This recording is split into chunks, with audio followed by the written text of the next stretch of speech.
Hi hello అండి. Welcome to Kannayya channel. ఈరోజు మనం కార్తీక పురాణం 8వ అధ్యాయంలోకి అడుగుపెట్టామండి.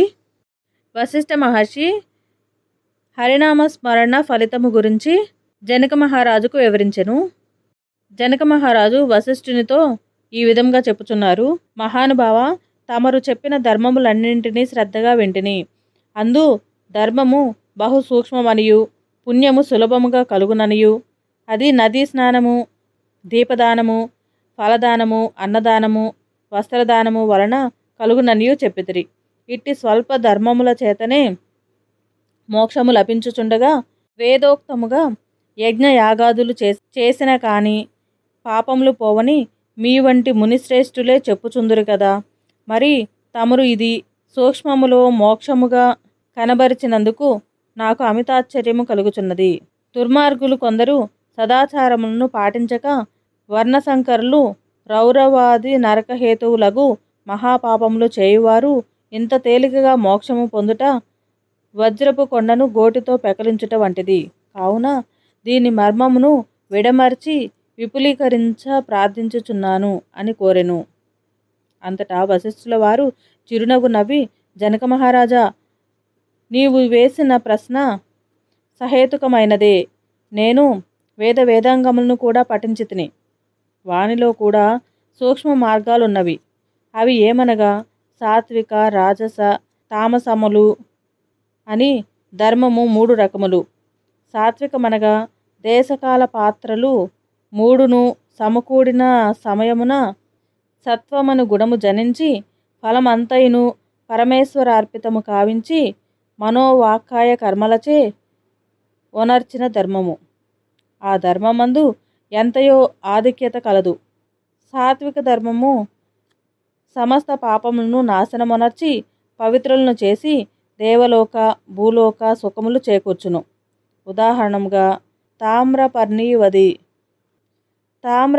నది సముద్రమున కలియు తావునందు సాత్వికార్తెలో ముత్యపు చిప్పలో వర్షపు బిందువు పడి దగదగా మెరిసి ముత్యమగు విధముగా సాత్విక వహించి సాత్విక ధర్మం ఆచరించుచు గంగా, యమున, గోదావరి, కృష్ణా నదుల పుష్కరాలు మొదలగు పుణ్యకాలములయందు దేవాలయములయందు వేదములు పఠించి సదాచారుడై కుటుంబీకుడై బ్రాహ్మణులకు ఎంత స్వల్పదానము చేసినను లేక ఆ నదీ తీరమునందున్న దేవాలయంలో జపతపాదులొనరించినను విశేష ఫలములు పొందగలరు. రాజస ధర్మం అనగా ఫలాపేక్ష కలిగి శాస్త్రోక్త విధులను విడిచి చేసిన ధర్మం. ఆ ధర్మం పునర్జన్మ హేతువై కష్ట సుఖాలు కలిగించున్నది అగును. తామస ధర్మం అనగా శాస్త్రోక్త విధులను విడిచి దేశకాల పాత్రలు సమకూడని సమయమున డాంబికాచరణార్థం చేయు ధర్మం. ఆ ధర్మం ఫలమునియదు. దేశకాల పాత్రలు సమకూడినప్పుడు తెలిసి కానీ తెలియక కానీ ఏ స్వల్పధర్మం చేసినను గొప్ప ఫలమునిచ్చును. అనగా పెద్ద కట్టెల గుట్ట చిన్న అగ్ని కణములతో భస్మమగునట్లు శ్రీమన్నారాయణుని నామము తెలిసి కానీ తెలియక కానీ ఉచ్చరించిన వారి సకల పాపములు పోయి ముక్తి నొందుదురు. దానికొక ఇతిహాసము కలదు. అజామీళుని కథ. పూర్వకాలమందు కన్యాకుబ్జము నగరమున 4 వేదములు చదివిన ఒక విప్రుడు కలడు. అతని పేరు సత్యవ్రతుడు. అతనికి సకల సద్గుణ రాశియగు హేమవతి అను భార్య కలదు. ఆ దంపతులు అన్యోన్య ప్రేమ కలిగి అపూర్వ దంపతులని పేరు బడసిరి. వారికి చాలా కాలమునకు లేక ఒక కుమారుడు జన్మించెను. వారా బాలుని అతి గారాభముగా పెంచుచు అజామీళుడని నామకరణము చేసిరి. ఆ బాలుడు దినదిన ప్రవర్ధమానుడగుచు అతి గారాభము వలన పెద్దలను కూడా నిర్లక్ష్యంగా చూచుచు దుష్ట సావాసములు చేయుచు విద్యనభ్యసింపక బ్రాహ్మణ ధర్మములు పాటించక సంచరించుచుండెను. ఈ విధముగా ఉండగా కొంతకాలమునకు యవ్వనము రాగా కామాంధుడై మంచి చెడ్డలు మరచి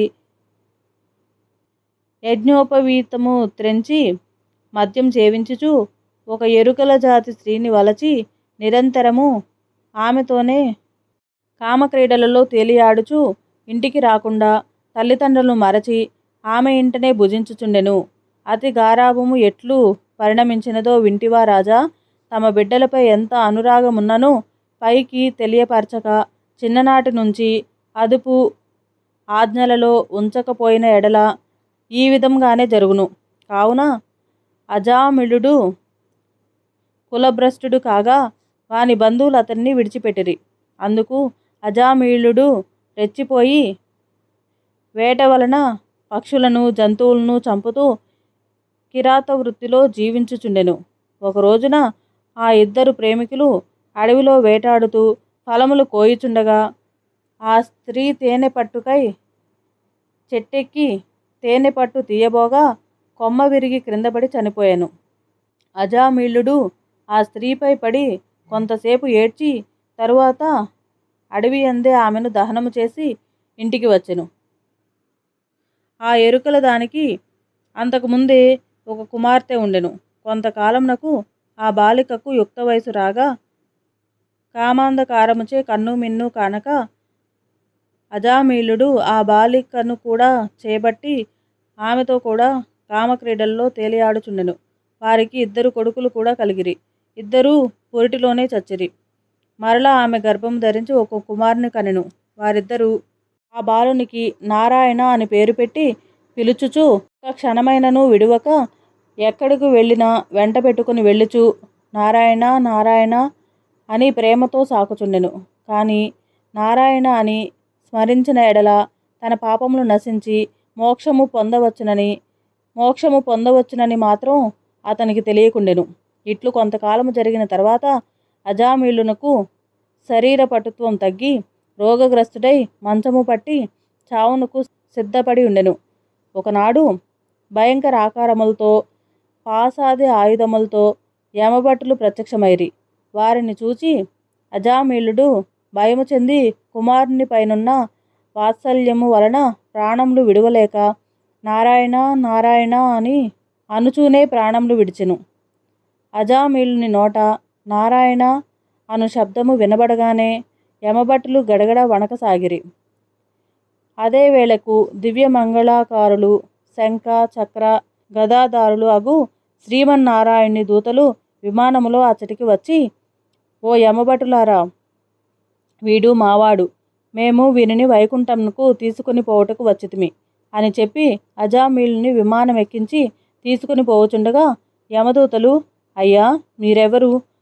వీడు అతి దుర్మార్గుడు, వీనిని నరకమునకు తీసుకుని పోవుటకు మేమిచ్చటకు వచ్చితిమిగాన వానిని మాకు వదలడని కోరగా విష్ణుదూతలు ఇట్లు చెప్పదొడంగిరి. అష్టమాధ్యాయము 8వ రోజు పారాయణం సమాప్తం. ఈ వీడియో కనుక మీకు నచ్చినట్లయితే లైక్ చేసి షేర్ చేసి సబ్స్క్రైబ్ చేయండి. Thank you.